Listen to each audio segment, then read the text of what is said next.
ચૌહાણ ઘનશ્યામ પ્રકાશચંદ્ર અને મારો પાર્ટનર છે અમે બિલિયા હાઈસ્કૂલ સિદ્ધપુરથી આવ્યા છીએ. પ્રકાશ વિદ્યાલય હાઈસ્કૂલ બિલિયાથી આવ્યા છીએ. અમારા પ્રોજેક્ટનું નામ છે ફ્યુલ ફ્લો મીટર. આ પ્રોજેક્ટ અત્યારે કોમન ઇન્સાન જે છે સામાન્ય માનવી એને સૌથી વધારે કામમાં લાગે એવું અમારું યંત્ર છે.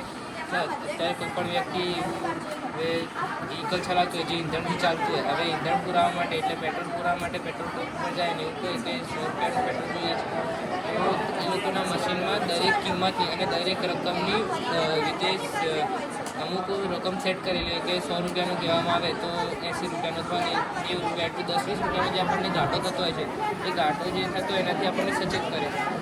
હવે આપણે કોઈ પણ સામાન્ય કોઈ પણ બાળક છે જેને ખાલી કોઈ પણ પ્રોજેક્ટ માટે અથવા કોઈ પણ કાર્ય માટે 200 ml જેટલું પેટ્રોલ જોઈએ છે. તમે જોઈ શકો છો અહીંયા મેં 200 ml જે પ્રવાહી છે એ લીધેલું છે. પછી એ લોકો આપણી જોડે કોઈ મીટર ના હોય માપવા માટેનું કે કોઈ પણ એવી વસ્તુ ના હોય જેનાથી આપણે માપી શકીએ છીએ કે આપણને 200 ml મળે છે યા કેટલું મળે છે. તો એ જો ઓછું આપણને મળતું હોય તો આપણે જે પેટ્રોલ અથવા ઈંધણ આપણે લેતા હોય એના અંદર છેડછાડ થતી હોય તો એનાથી આપણને આ વસ્તુ સચેત કરે છે.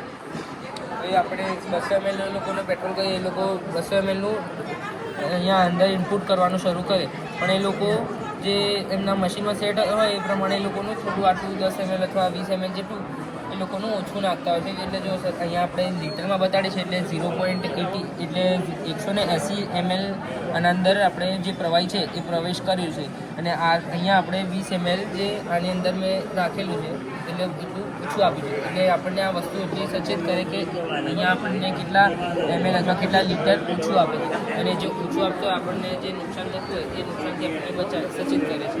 અને આના અંદર 98% આપણને સચોટ જવાબ મળે છે આના કેટલું ml અથવા કેટલા લીટર જે પ્રવાહી પ્રવેશ કર્યો છે એ 98% આ સાચો જવાબ આપે છે. સારું. આ પ્રોજેક્ટમાં જ્યારે પ્રવાહી અને પાણી જ્યારે આમાં ફેરફાર થાય તાપમાને પ્રવાહીમાં ફેરફાર થાય ત્યારે તેના ઉપર પડતો જાય છે જેનાથી આપણે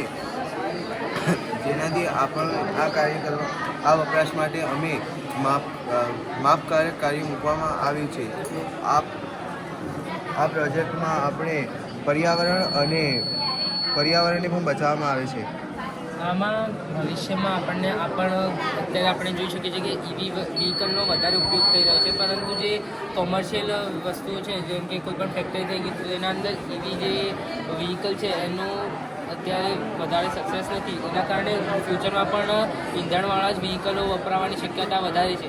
એટલે ભવિષ્યમાં પણ આપણને આ જે યંત્ર છે એ ખૂબ જ કાર્ય લાગે એ પ્રમાણનું અમારું યંત્ર છે કે હવે કોઈ પણ સામાન્ય વ્યક્તિ છે ગરીબ વ્યક્તિ છે જે પોતાની આખી જિંદગીની કમાણી લગાવીને એક કોમર્શિયલ વ્હીકલ ખરીદે છે તો એના અંદર જ્યારે એ લોકો પેટ્રોલ પુરાવા અથવા ડીઝલ પુરાવા જાય પણ ત્યાં તો પેટ્રોલ પંપ પર સ્કેમ થતા હોય છે. એ સ્કેમથી બચાવવા માટેનું અને તે ગરીબ વ્યક્તિને અથવા સામાન્ય વ્યક્તિને નુકસાન ન થાય એ માટેનું સર આ મીટર છે.